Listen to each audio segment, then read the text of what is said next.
Thank you, Dr. Manahan. Mr. Merisotis. Good morning. Chairwoman Fox, Ranking Member Hinojosa, thank you very much for this opportunity to be here. I'm Jamie Merisotis. I'm president of the Lumina Foundation, the nation's largest private foundation focused exclusively on post-secondary education access and success. Streamlining costs and reducing tuition in higher education isn't just a good idea, it's essential to our future. Equity of educational opportunity is an American value that gives every person the chance to succeed and contribute. But the most important reason for streamlining costs and reducing tuition in the modern economy is simple. It's jobs. Recent estimates show that by 2018, more than 60% of American jobs will require some form of post-secondary education. Today, only about 40% of American adults have an associate or bachelor's degree. For young adults between the ages of 25 and 34, this level is only good enough for the U.S. to rank 15th among developed countries. By comparison, a stunning 63% of young adults in South Korea have a college degree.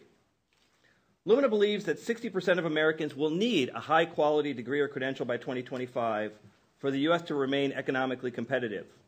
Much, if not most, of this increase will need to come from low-income, first-generation, minority, and adult populations. Unfortunately, we don't have the resources to scale up our current system to the size it needs to be in order to be able to produce the numbers of graduates our economy needs while maintaining or improving the quality of its graduates. The best way to increase the number of highly qualified college graduates to the level that we need is for the higher education system to become more productive. To meet the big goal of raising college attainment rates to at least 60%, productivity improvements will require a substantial increase in the number of high-quality degrees and certificates produced at a lower cost per degree awarded while improving access and equity for the least well-served populations. To this end, Lumina is working with states and institutions throughout the U.S. to redesign higher education to produce more graduates at lower cost, working with our partners to confront the core assumptions of how higher education is structured, funded, and delivered. Our work on productivity of U.S. higher education is based on 4 specific strategies. The first is performance funding, or targeting incentives for colleges and universities to increase college completion for underserved populations, to shorten time to degree or credential, and to reduce the cost of delivery. Many states are moving to performance funding models that base some portion of institutional support on the number of graduates produced, rather than just the number of students enrolled. Tennessee is now distributing 70% of its higher education appropriations based on results and quality rather than just enrollment. This concept has spread rapidly, with nearly 20 states already using or developing performance funding systems. The second strategy is using student incentives to increase course and degree completion. A good example is found right in my home state of Indiana at Indiana University Kokomo, where students who commit to completing 30 credit hours per year, maintaining continuous enrollment, and making satisfactory academic progress receive 3 successive years of discounted tuition, producing a savings equal to 1 full year's tuition by the end of the program. The third strategy is to develop and implement new models of delivery. For example, a consortium led by the University of Texas at Austin is working with Carnegie Mellon's Open Learning Initiative to offer redesigned general education courses which can be completed faster, in some cases twice as fast, than traditional courses, with the same or better student performance and knowledge retention over time.